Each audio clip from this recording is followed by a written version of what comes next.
lupa. Kung ano pong dapat. Huwag kang mag-alala. Ako ang iyong kasangga.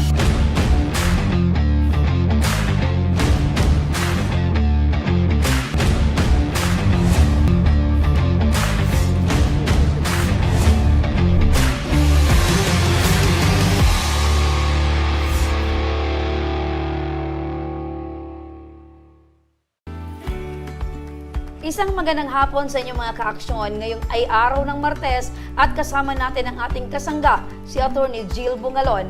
Magandang hapon, Atty. Magandang hapon, Remy, at magandang hapon sa tagapakinig ng ating mga programa. Live din tayong napapanood sa ating official Facebook account sa Tabang Ora mismo at Action Code Digital at napapanood din tayo sa Congress TV tuwing Sabado at Linggo 1:00 hanggang 2:00 ng hapon sa Congress TV Digital Channel 13.2 sa Mega Manila, Channel 17.2 naman sa Albay at Camarines Sur, Channel 10 sa Masbate at sa mga gumagamit ng digital box ay iskan nyo lang at hanapin ang Congress TV.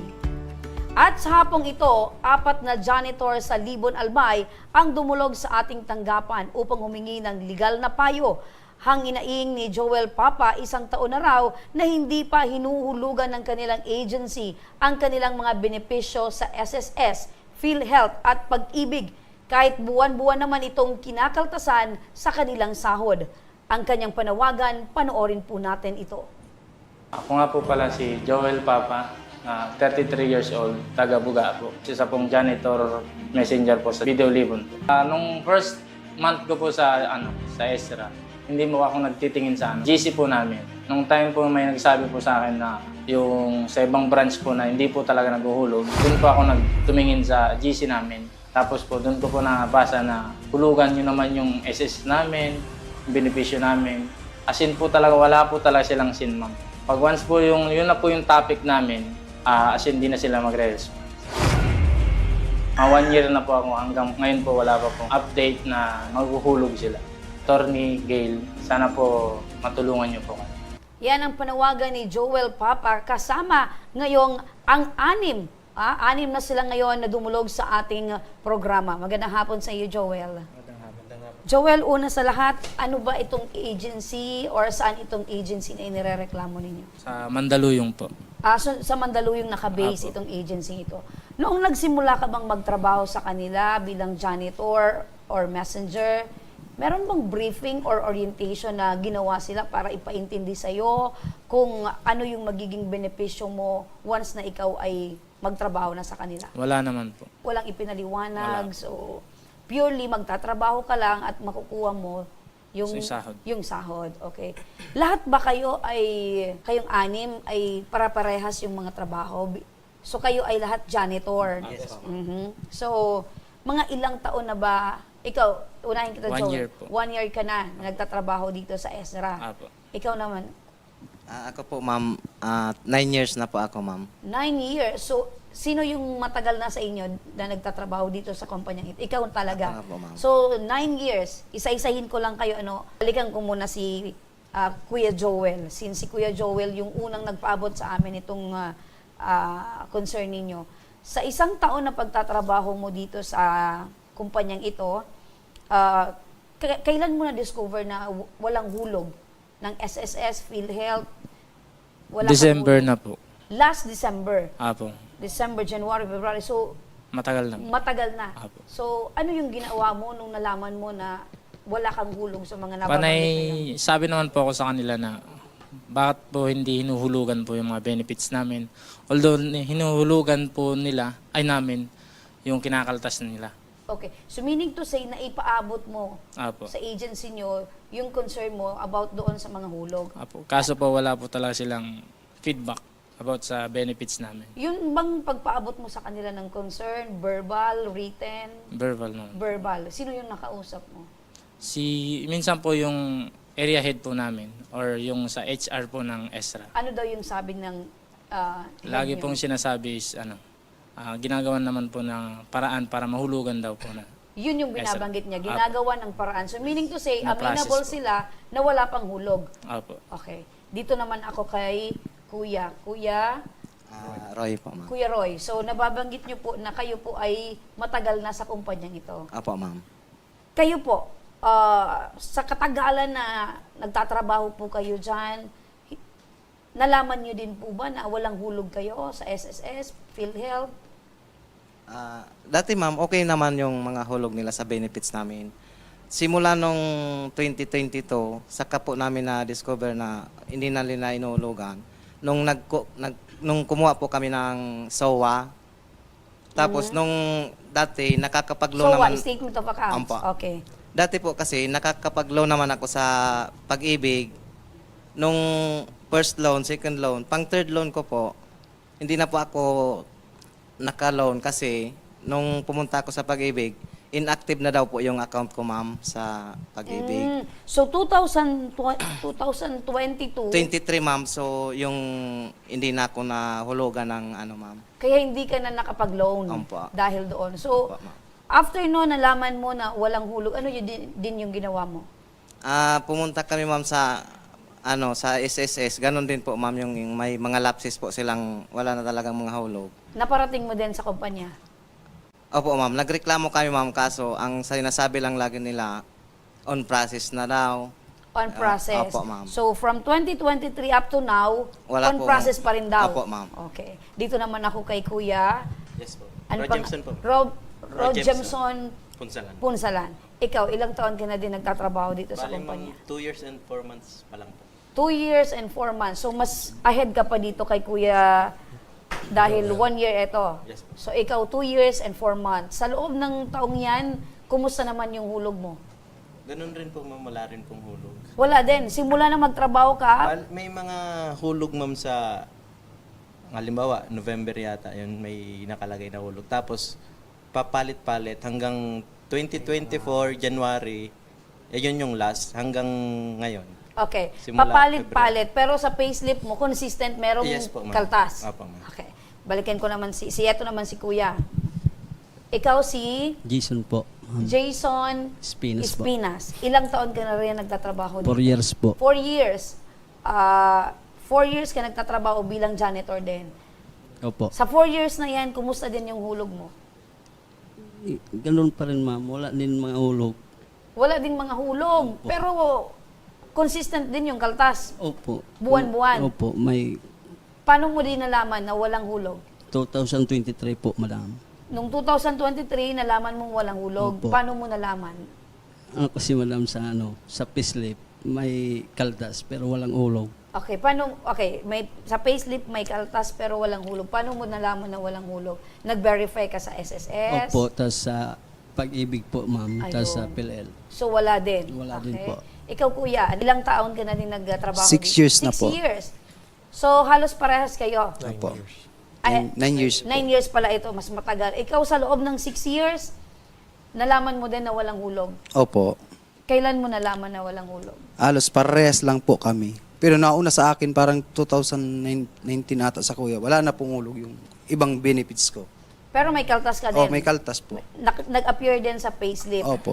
Okay. Etong concern nyo din ba na ipinarating mo sa Opo.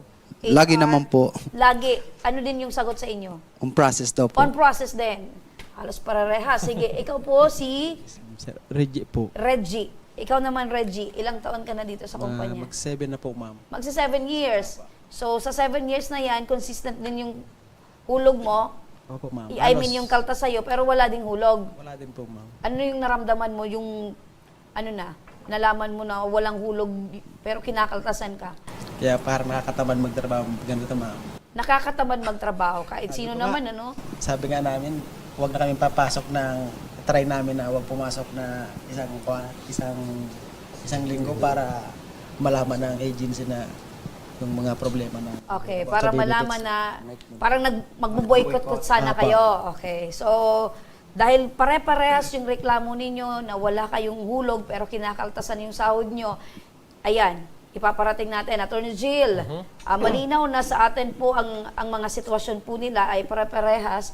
Kinakaltasan po sila sa sahod para dito sa mga benepisyong ito pero walang hulog. Okay. So, ano po yung pwede nilang gawin para po masolusyonan ang kanila pong problema? Okay, so parang malinaw naman dito no, na meron tayong 6 na nagtatrabaho sa iba-ibang bangko, no? Tama? At sila ay nagre-reklamo basically dun sa kakulangan o kawalan ng pagbayad ng kanilang employer doon sa tinatawag nating mga mandatory social security benefits. So, ano itong mga mandatory social security benefits? Ito yung tinatawag natin na SSS, PhilHealth, at yung hulog doon sa pag-ibig. So, kagaya nga niyan, nakakapaloob sa ating pong batas na obligasyon din po ng ating mga employer na magbigay ng kanilang share dito sa paghulog sa mga mandatory social security benefits. At ako ina-assume ko to, na lahat naman kayo regular employees, tama? Yes po. Okay. So since sila naman po ay regular employees, they are entitled to this so-called mandatory social security benefits. So may papayo ko dito, una, gumawa siguro kayo ng liham, i-address nyo po doon sa inyo pong employer. Ngayon, lilinawin ko muna, ang inyo pong employer ay yung pong ESRA. Isa po siyang manpower agency. Hindi nangangahulugan na kayo po ay nagtatrabaho sa isang bangko, yung bangko na po yung inyong employer. Hindi po. Mayroon po kayong employer-employee relationship doon po sa manpower services na kung saan sila po ang inyong employer. Pangalawa, kung talagang hindi pa tumugon sa inyong mga liham, pumunta na ho kayo ng DOLE. At ireklamo nyo na po ang employer ninyo at pwede po kayo mag-file ng isang kaso, labor case for non-payment of mandatory social security benefits. Ibig sabihin, karapatan po ninyo na matanggap at at the same time, nahulugan ng inyong pong mga employer ito pong SSS, PhilHealth at Pag-ibig. So, yun po ang ating magiging proseso dito. Mag-file ho kayo sa DOLE para naman po ipatawag din ng DOLE ang inyong employer at matanong din sila kung talagang naghuhulog ba sila, binabawasan, may mga sinabi kayo na binabawasan yung sweldo nyo, yung sa payslip, pero kung titignan nyo talaga yung statement of account galing sa SSS halimbawa o kaya sa Pag-ibig, may mga lapses pala sila na mga buwan at ito din may mga ilang taon din silang mga hindi nabayaran. So, mas mainam na ireklamo nyo na po sa DOLE para yung DOLE na po ang gumawa ng aksyon at tanungin sila. At kung mapapatunayan na talagang wala silang nahulog doon sa mga buwan o taon na inyo pong kiniklaim, bibigyan ko sila ng order ng DOLE na dapat bigyan at hulugan yung mga buwan o taon na hindi nila na-comply. Apo, Attorney Jill, tanungin ko lang sila, kasi nababanggit mo, Attorney Jill, na dapat ay iparating na nila ito sa DOLE. Yes. Matagal nyo nang nalaman, di ba, na wala kayong hulog. So, ito ba ay naiparating nyo na sa DOLE, sa Department of Labor and Employment? Opo, ma'am. Pumunta na kami, ma'am, sa DOLE. Tapos, ang sabi nila sa amin, magpunta muna daw kami, ma'am, sa SSS, PhilHealth, Pag-ibig. Ihingi kami ng yung papel na pipil upan, tapos papanotaryuhan, and then ipapasa doon sa SSS. Okay, so tama naman yun. Ginawa ko na yun, ma'am. Okay, ginawa mo na. Tapos? Pero wala pa rin naman, ma'am, nangyayari. So meaning to say na i-forward mo na ito sa DOLE? Ay, hindi, ma'am. Sa mismong ahensya ng SSS. Ayun. Tapos, So, ginawa niyong humingi ng records sa SSS para malaman kung hanggang saan yung hulog at kailan yung walang hulog. So, nung nahawakan nyo na yung mga papers na yun, yung documents na yun, nagpapatunay na talagang kulang sa mga naihulog yung kumpanya, na-forward nyo ba, naibalik nyo ba doon sa DOLE yung mga hinihingi nilang mga requirements? Hindi naman kami, ma'am, nagbalik na sa DOLE kasi kumbaga sa SSS mo na ipapasa yung mga papel na yon. Tapos hanggang ngayon, wala naman nangyayari na hindi namin alam kung napasa ba dito sa Legazpi kasi kami nagpasa. Hindi namin alam, ma'am, kung napasa nila sa... Okay, so wala kayong ginawang pag-follow up sa opisina ng SS at sa PhilHealth. Okay. So, Attorney Jill, sa mga ganito pong pangyayari na pag nalaman po or napatunayan, kasi base po sa kanila, wala talagang hulog. So just in case mapatunayan po na talagang walang ginawang paghuhulog yung kumpanya pero kinakaltasan sila, ano po ba yung pwedeng kaharapin nitong kumpanya? Well, actually, kung titignan natin yung batas sa halimbawa na lamang sa SSS, may nakapaloob doon na penal provision, no? Kung mapatunayan man ng isang employer ay hindi po nagbabayad ng kanilang share sa SSS ng kanilang mga empleyado, pwede sila po maparusahan ng pagkakakulong o pagbabayad ng fine, or pwede pareho, kulong o pagbayad ng penalidad. So doon po nakapaloob mo yan, malinaw sa SSS. Same din po sa PhilHealth Law.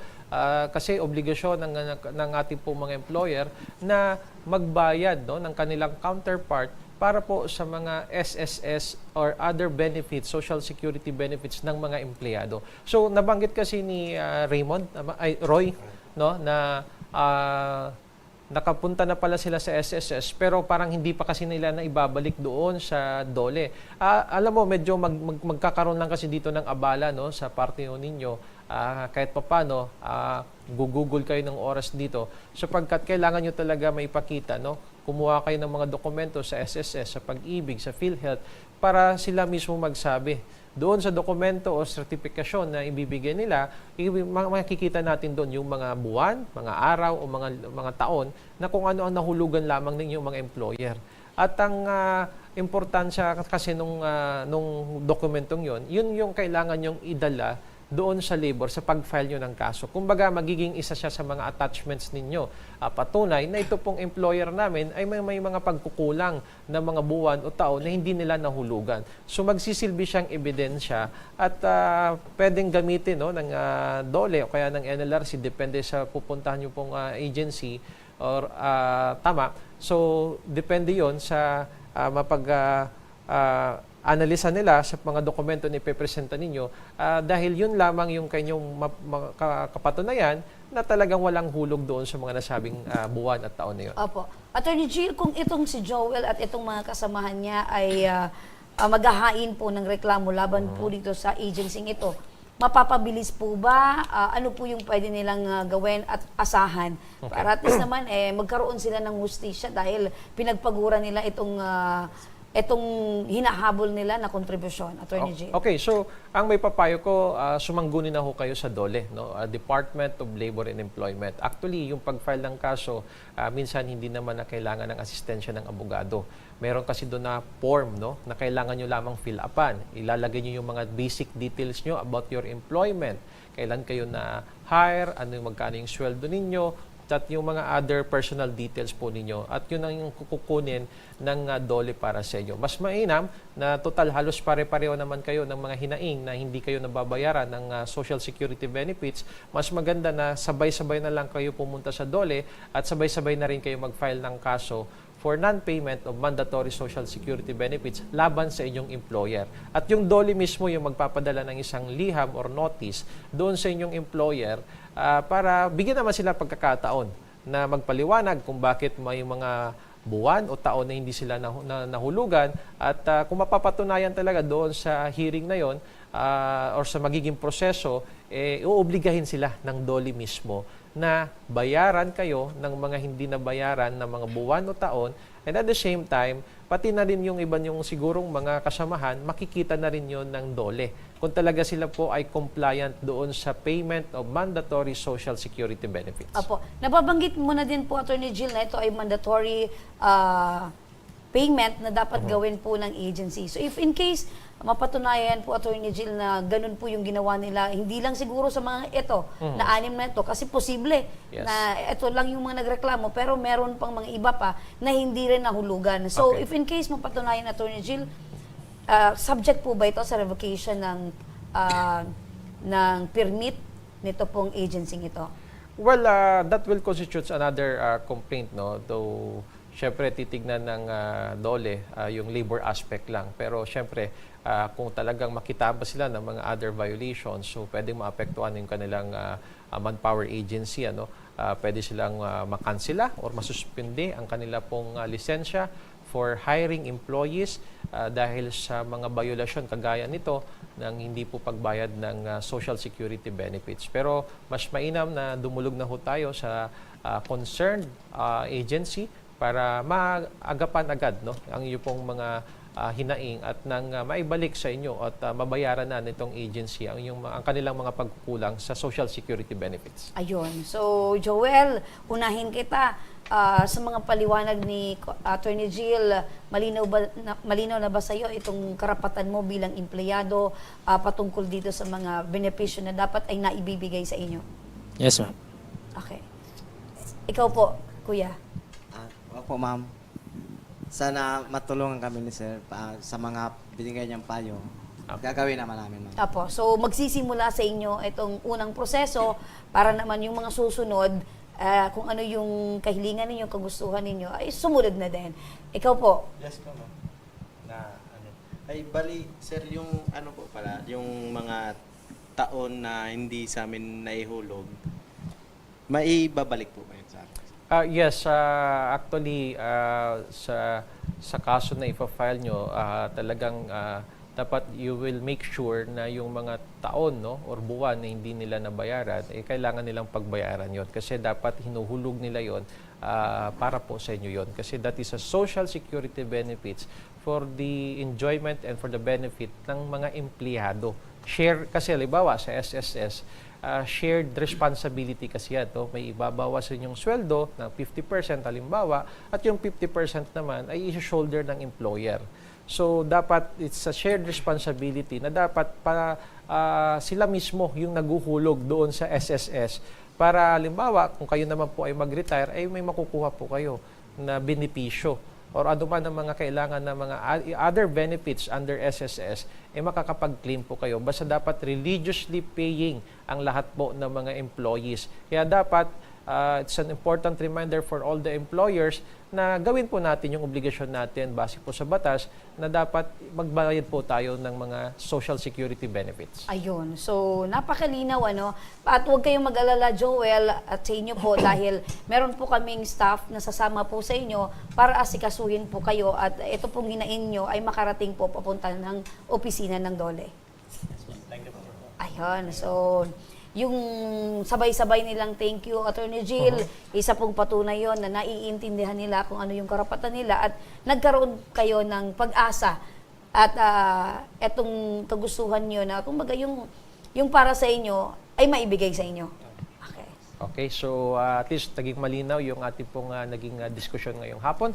So salamat sa inyong tiwala at oras, Joel, Roy at sa iba pa.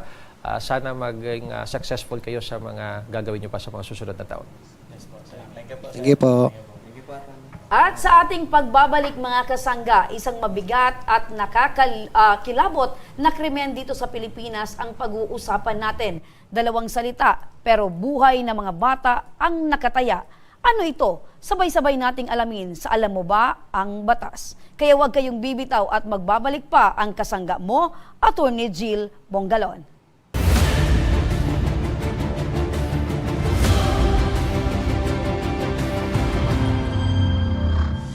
Marahin aldaw sa Indo Gabos. Ang aldaw na ini ay para sa Indo, para sa tuyang mga kababayang Bicolano na nangangaipuhan kan kalinga, asin manlain-lain na medikal na serbisyo. Ini po ang sa tuyang dalan para makapaghatod kan serbisyo maski guraano ini karayo o karani ang sa Indong kinamumugtakan. Ang Tarabangan Caravan ay saro pong inisyatibo kanako Bicol Party List na igwang layunin na darahon ang serbisyo medikal asin dental direkta sa saindong mga komunidad. Aram po niya to na daigabos may kakayahan o pagkakataon na makaduman sa ospital o klinika. Kaya't kami na po ang nagrarani sa Indo. Kaibahan ang matitibay na doktor, dentista, medical personnel, asin mga volunteer kan ako Bicol Party List. Libre po gabos ang serbisyo medikal, dental, laboratory, asin mga bulong. Wala po kamo na dapat ihadit sa gastusin taini ay para sa indong kalusugan. Kaiba taman po ang satuyang programa ang libreng gupit asin masahe para sa satuyang mga kababayan. Maliban digdi, may local recruitment activity man kita ngunyan. Ini po sarong biyaya para sa satuyang mga kababayan na nag-aanak kitrabaho. Sana po ay makatabang ini sa Indo. Tangani, makaanap ki mga bagong oportunidad para sa indong pamilya. Mga kababayan, buya ko pong ipaabot sa Indo na ako Bicol Party List permi yaon para sa Indo. Sadto ngunyan asin sa maabot. Kami po ay padagos paglilingkod sa bawat Bicolano. Kami po ay nagpapasalamat sa saindong padagos na suporta.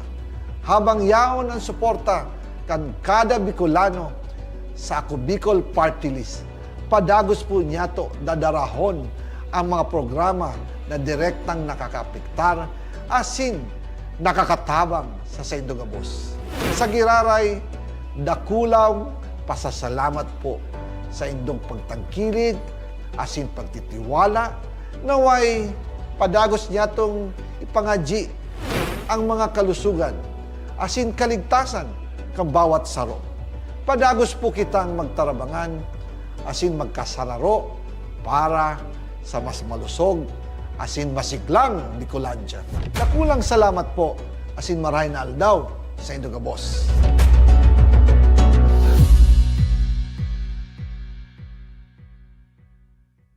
Daan-daan na po ang mga nakapagtapos at may mga kanya-kanya ng propesyon.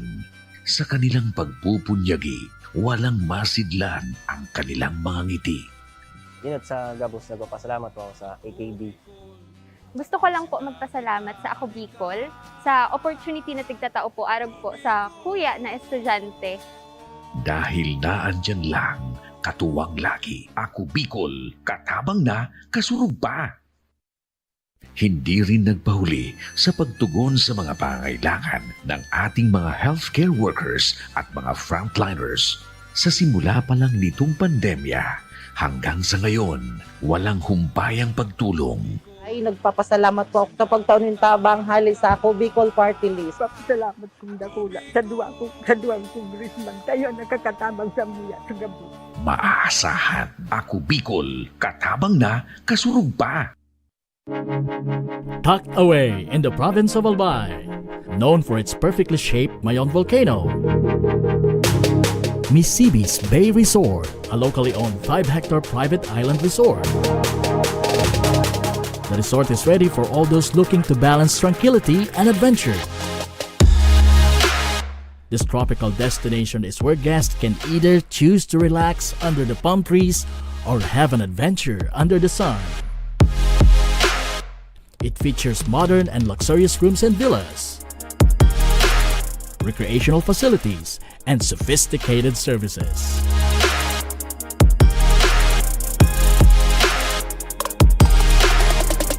Come and experience Misibis Bay Resort, your tropical island getaway.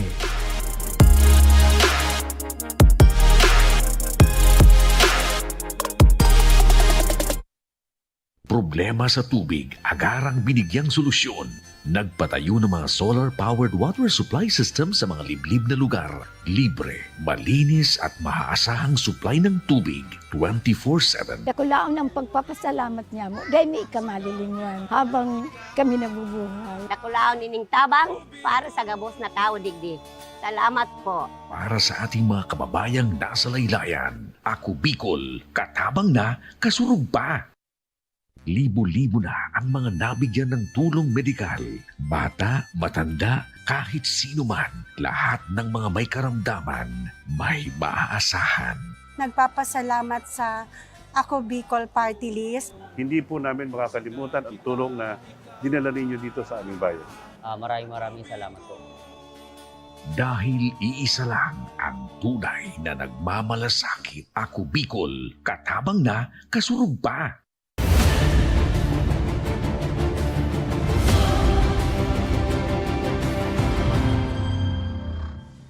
Nagbabalik ang kasangga mo, Attorney Jill Bongalon. Mga kaaksyon, maraming uri ng pang-aabuso pero sa tingin ko, isa na ito sa pinakamasahol na kayang gawin ng isang individual sa mga bata, ang gamitin sila sa child pornography.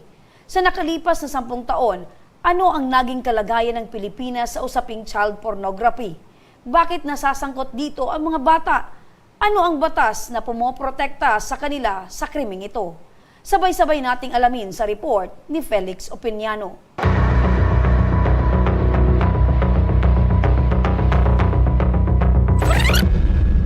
Ang mga bata ay dapat pinoprotektahan, hindi inaabuso. Pero sa kasamaang palad, marami pa rin kabataan ang nasasangkot sa child pornography. Isang mabigat na krimen sa Pilipinas.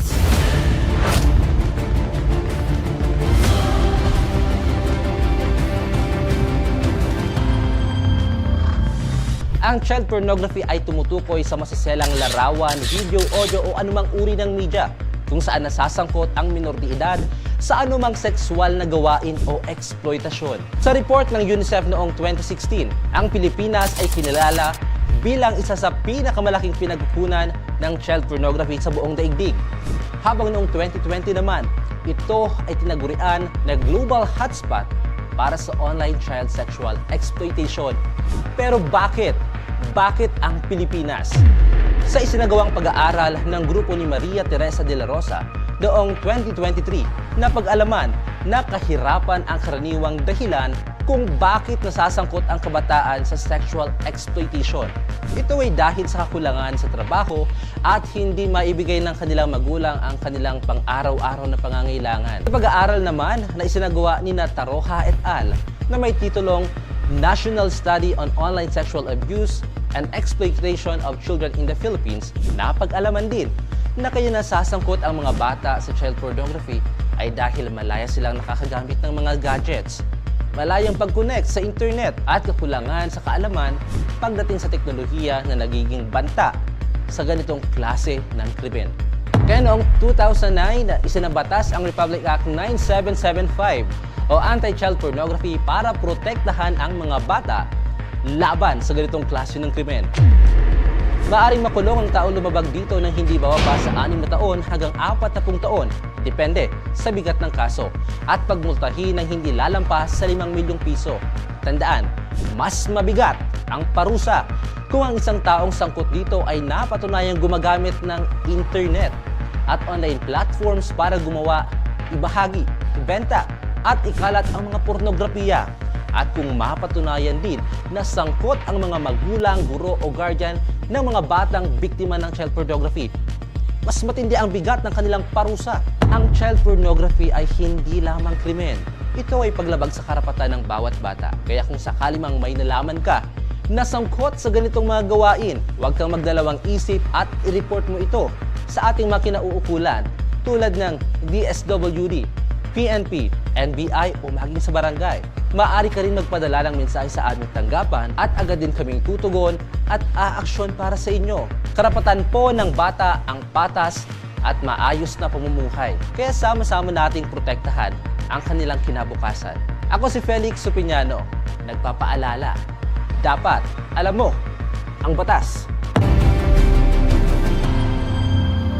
Attorney Jill, child pornography sa Pilipinas, isang mabigat na kaso. Ito ay child sex abuse, di ba? Na may gamit po na webcam or gamit ng computer. Yes. So, Attorney Jill, bakit mas mabigat ang parusa kapag may involvement na po ng internet at online platforms sa paggawa, pagbebenta at pagpapakalat ng pornografiya ng mga bata? Well, kasi kung titignan talaga natin, Remy, kapag involved na yung internet or cyberspace, mas madali kasi ikalat itong pong mga child pornographic materials. Kaya, syempre, yung means of spreading these pornographic pictures, lalong-lalo na kung ang bata ay involved. So, very damaging yan sa parte ng mga kabataan na may expose sa ganitong laking gawain na which very kumbaga kung makikita natin it's not very unhuman na ginagawa na nagpapakalat. Ang mahirap kasi dito, Remy, ginagamit ito ng ibang mga sindikato. Kumbaga, nagiging negosyo din to no? Kasi may mga parokyano sila, may mga customer sila na mahilig sa mga ganitong uri ng mga larawan, lalong-lalo na kung ang hinahanap nila ay bata. Oo. Kaya mas Yung spread? mataas ang parusa if yung means of spreading these pornographic materials are through internet or cyberspace. Opo. So, mas wide yung spread nitong pornografiya because of the internet. Yes. Attorney Jill, sa ganito po, dito po ba, maitanong ko lang, Attorney Jill, dito ba sa Pilipinas, tumataas po ba yung datos ng child pornografiya?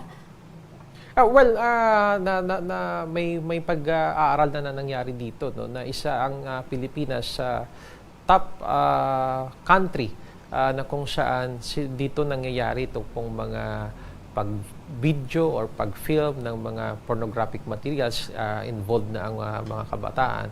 So there was a study na kung saan isa sa nag-top ay ang ating bansa. At ang mga naging customer nila ay mga foreigners abroad. And then they are sending these videos, photos of children na nakahubad and doing other sexual acts para ibenta sa kanilang mga parokyano. So nakakalungkot isipin. And alarming, Attorney Jill. Yes, it's very alarming. And do you think, Attorney Jill, one of the reason why dumadami yung nai-involve na mga magulang, kabataan dito sa child pornography is because of poverty? Well, isa yan sa mga rason kung bakit they involved in this kind of illegal activity. Kasi number one daw yung kahirapan. And kung makikita mo nga dun sa datos, kung iisipin, easy money to. Kasi nga, yung mga customer mo dito ay mga foreigners, so they are paying you dollars. So, madaling sabi, kahit papano, mas malaki yung kinikita nila dito. Dolyar yan, Attorney Jill. Attorney Jill, nababanggit ko yan kasi because of poverty, nai-involve yung mga magulang. So, mas mabigat po ba yung kakaharapin ng mga magulang kung sila po yung involved dito po sa child pornography? Yes, definitely. Kasi syempre tinitignan natin dito yung relationship ng kriminal or ng akusado given the fact na kung lalong-lalo na pala yung mga magulang na they're supposed to be taking care of their children, tapos ginagawa pala nilang kasangkapan dito sa illegal at karumal-dumal na gawain, kaya ang batas nagpapataw ng mas mataas na penalidad kung ang involved dito ay mga magulang, guardians, kasi meron silang tinatawag na moral ascendancy. Kasi of all the people na poprotekta, mag-aalaga, syempre yung mga magulang natin o kaya naman yung guardians. Pero kung sila pa pala ang mga nagiging rason kung bakit na-i-engage sa mga child pornography ang mga kabataan ngayon, kaya mas mataas talaga yung parusa na dapat ipataw sa kanila. Tama ka dyan, Attorney Jill. Dapat yung mga bata ay ligtas sa kamay ng mga magulang at hindi na-involve sa mga ganitong illegal na gawain. Tama. Apo. So, sa ating pagbabalik mga kasangga, kung kayo ay may mga katanungan, libre ang aming mga linya ngayon upang tumanggap ng inyong mga hinaing. I-dial mo lang ang aming numero 0917-701-7939 para sa batas na nais mong malaman sa ating Dial a Batas. Kaya huwag kayong bibitaw mga kasangga, magbabalik pa ang kasangga mo, Attorney Jill Bongalon.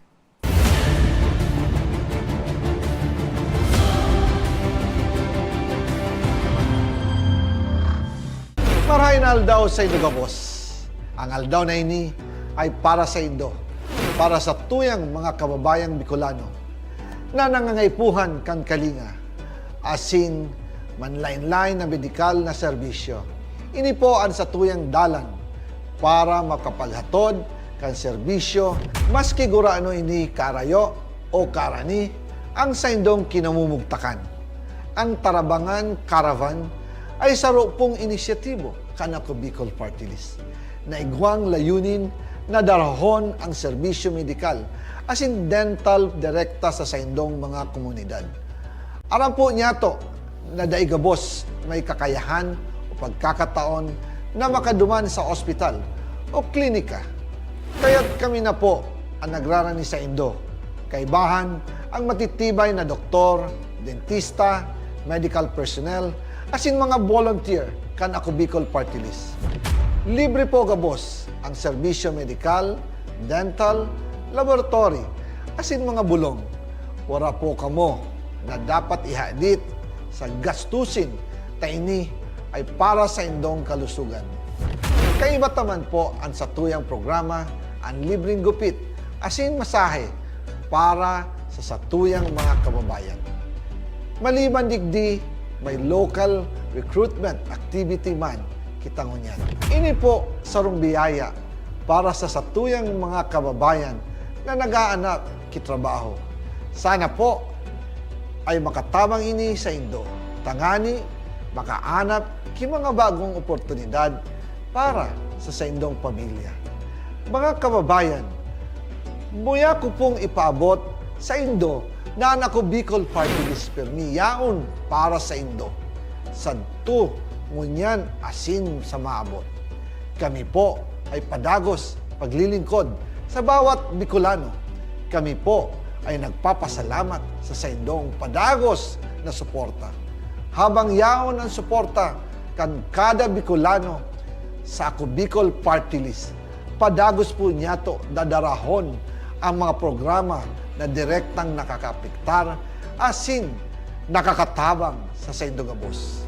Sa giraray, dakulaw pasasalamat po sa indong pagtangkilig asin pagtitiwala naway padagos niya tong ipangaji ang mga kalusugan asin kaligtasan kang bawat saro. Padagos po kitang magtarabangan asin magkasalaro para sa mas malusog asin masiglang Bicolandia. Dakulang salamat po asin maray na aldaw sa indong gabos.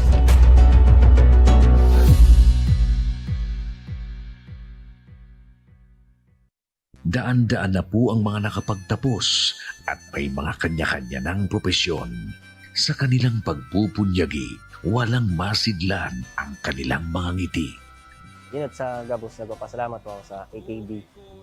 Gusto ko lang po magpasalamat sa Ako Bicol sa opportunity na tigtatao po arog po sa kuya na estudyante.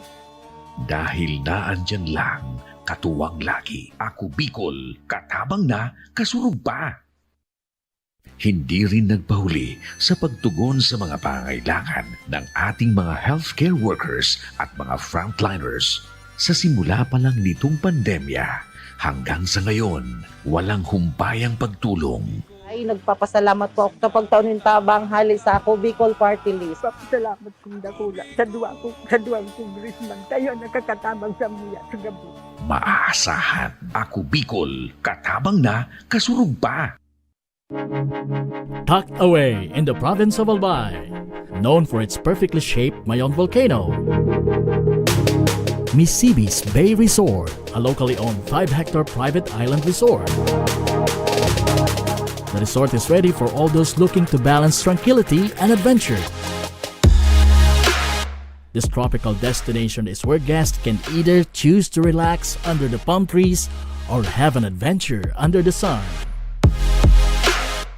It features modern and luxurious rooms and villas, recreational facilities, and sophisticated services.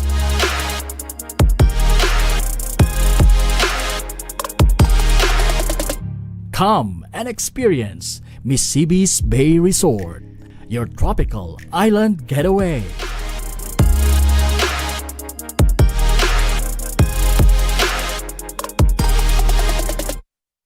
Problema sa tubig, agarang binigyang solusyon. Nagpatayo ng mga solar-powered water supply system sa mga liblib na lugar. Libre, malinis at maaasahang supply ng tubig 24/7. Dakulaon ng pagpapasalamat niya mo. Dahil may ikamalilingan habang kami nabubuhay. Dakulaon nining tabang para sa gabos na tao digdi. Salamat po. Para sa ating mga kababayang nasa laylayan, Ako Bicol, katabang na, kasurog pa. Libo-libo na ang mga nabigyan ng tulong medikal. Bata, matanda, kahit sino man, lahat ng mga may karamdaman, may maaasahan. Nagpapasalamat sa Ako Bicol Party List. Hindi po namin makakalimutan ang tulong na dinala ninyo dito sa aming bayan. Maraming salamat po. Dahil iisa lang ang tunay na nagmamalasakit. Ako Bicol, katabang na, kasurug pa.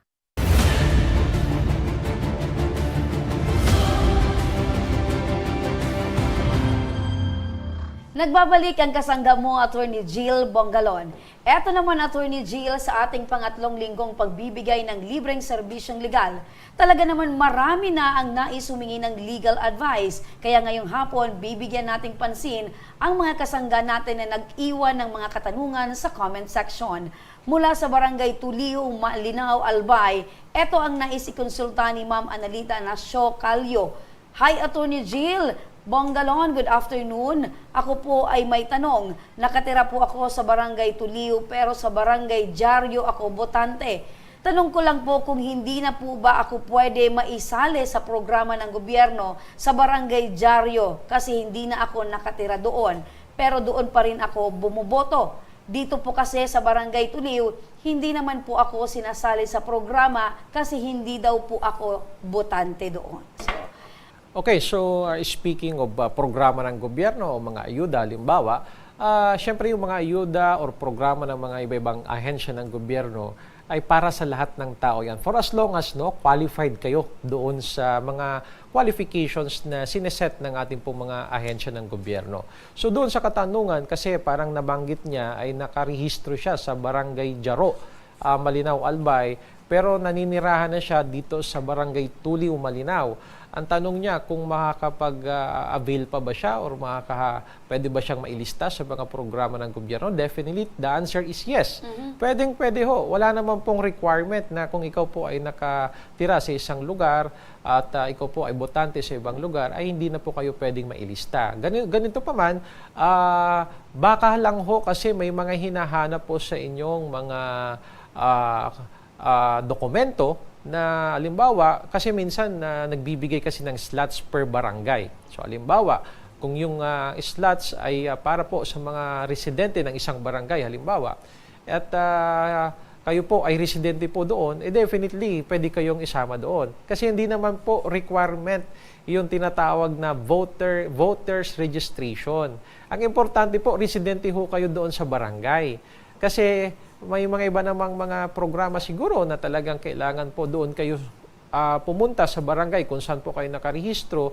Pero as a general rule po, hindi po requirement na kung kayo po ay rehistrado sa ibang barangay, ay hindi na po kayo pwedeng bigyan or mapalista sa mga programa or ayuda ng gobyerno. So mali po yung kaisipan na porke nakarehistro kayo sa ibang barangay, hindi na po kayo malilista. Ayun. So ang magiging malinaw lang dyan, Attorney Jill, hindi siya pwedeng makapag-avail ng dalawang benepisyo or dalawang ayuda in one, sa isang panahon. Ibig sabihin, no duplication of assistance. Yes, tama. So, kung nakakuha ka na sa barangay na ito, hindi ka na pwede sana na makakuha dito dahil para naman yan sa lahat. Pwedeng makakuha ka sa Barangay Tuliw at dito sa Diaryo, hindi na. So, sa Diaryo naman pwede, dito sa Tuliw, hindi na. Yes, tama. So, pero ang pinakamalinaw dyan, you are entitled for a benefit or ayuda or ano pa man yan na ibinibigay ng barangay. Yes, tama po yun. At gayon pa man,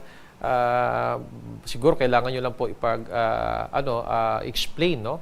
Or kailangan nyo lang po ipaliwanag na kung ano po ang talagang estado po ninyo. Kasi you have to point out na hindi naman po requirement yung voters registration kung saan ka po nakarehistro. Ang importante po, ako ay residente ng barangay na ito at kung ano man ang mga programa or ayuda na ibibigay po ng gobyerno for as long as residente po ako at nangangailangan at kwalipikado, dapat po mapasama at mailista rin po ang aking pangalan. Kasi ang programa po ng gobyerno, para po yan sa lahat, lalong-lalo na sa mga nangangailangan, for as long as kwalipikado po kayo. At ang makakatulong din dyan sa kanya, Attorney Jill, ay dapat nakapaloob siya sa census ng barangay. Yes, tama. Kasi siguro pag hindi siya identified na residente, so hindi talaga siya mabibigyan kung ano man yung mga ino-offer sa barangay. Tama po yun, no? At may dagdag ko lang kasi hindi naman talaga lahat ng mga nakatira sa isang barangay ay botante ng barangay na yon.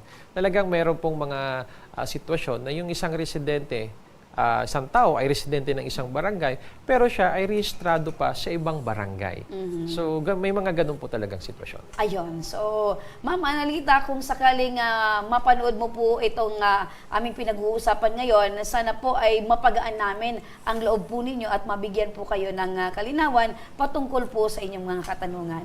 So, syempre, hindi lang isa ang sasagutin natin ngayon, Attorney Jill. Sagutin naman natin ang katanungan ni Jessa Padre. Attorney Jill, may kaibigan po ako na laging nagra-rant sa akin kasi lagi raw delayed kung magpasahod ang kanyang boss.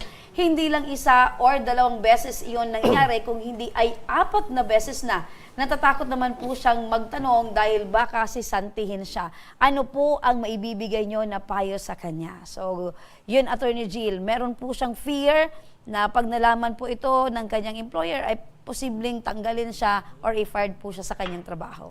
Well, sa ganyang sitwasyon, ang may papayo ko, Remy, communication is the key. Alam mo, hindi ka maintindihan ng iyong employer kung hindi mo siya kakausapin or ipaabot sa kanya o sa kanila o sa kumpanya ang iyong mga hinaing. Unang-una, gawin nyo po ay kausapin nyo po kung sino yung HR or yung human resource o kaya kung sino po ang may-ari ng kumpanya na inyong pinagtatrabahuhan at idulog nyo po ang inyong concern na delayed ang inyong pong mga sahod. Kasi baka sa pagpapaabot po ninyo ng inyong concern ay mabigyan agad ng aksyon at hindi na kayo humantong sa pagpa-file pa ng anuman na kaso at nang hindi na rin po kayo maabala. Pero alam mo, dapat talaga i-exhaust muna natin lahat ng mga remedyo na kaya nyo pang gawin within your company. Ibig sabihin, kausapin po ninyo, ipaabot po ninyo mga concerns sa mga top officials, top management o kaya sa HR at nang matugunan agad ito. Pero